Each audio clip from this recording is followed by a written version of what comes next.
السلام علیکم دوستو، آج ہم آپ کو بتائیں گے لا حول ولا قوت الا باللہ کی ایک قوت۔ حضرت ابن عباس رضی اللہ تعالی عنہ سے مروی ہے کہ اللہ تعالیٰ نے حاملین عرش فرشتوں کو پیدا فرمایا اور انہیں عرش کو اٹھانے کا حکم دیا، مگر وہ نہ اٹھا سکے۔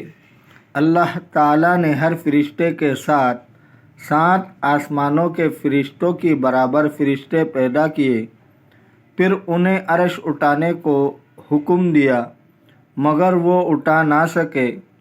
پھر اللہ تعالیٰ نے ہر فرشتے کے ساتھ 7 آسمانوں اور زمینوں کے فرشتوں کے برابر فرشتے پیدا فرمائے اور انہیں عرش اٹھانے کا حکم دیا، مگر پھر بھی نہ اٹھا سکے۔ تب اللہ تعالیٰ نے فرمایا، تم لا حول ولا قوت الا باللہ کہو۔ جب انہوں نے یہ کہا تو عرش الہی کو اٹھا لیا، مگر ان کے قدم 7ویں زمین میں ہوا پر جم گئے۔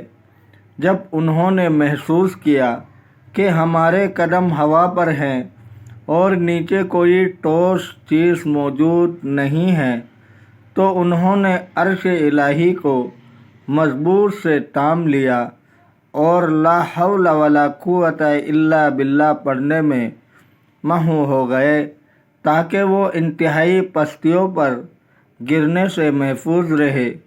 اب وہ اس کو اٹھائے ہوئے ہیں اور عرش الہی انہیں تھامے ہوئے ہیں، بلکہ ان تمام کو قدرت الہی سنبھالے ہوئے ہیں۔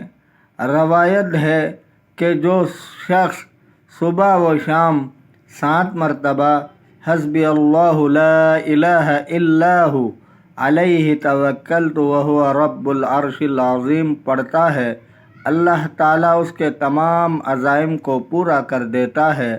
ایک روایت میں ہے کہ اس کے دنیا و آخرت کے تمام کام پورے ہو جاتے ہیں۔ دوستو، اگر آپ کو ویڈیو اچھی لگی ہے تو لائک کریں، چینل کو سبسکرائب کریں، اپنے بہت سارے خیال رکھیے گا۔ ملتے ہیں اگلے ویڈیو میں۔ اللہ حافظ۔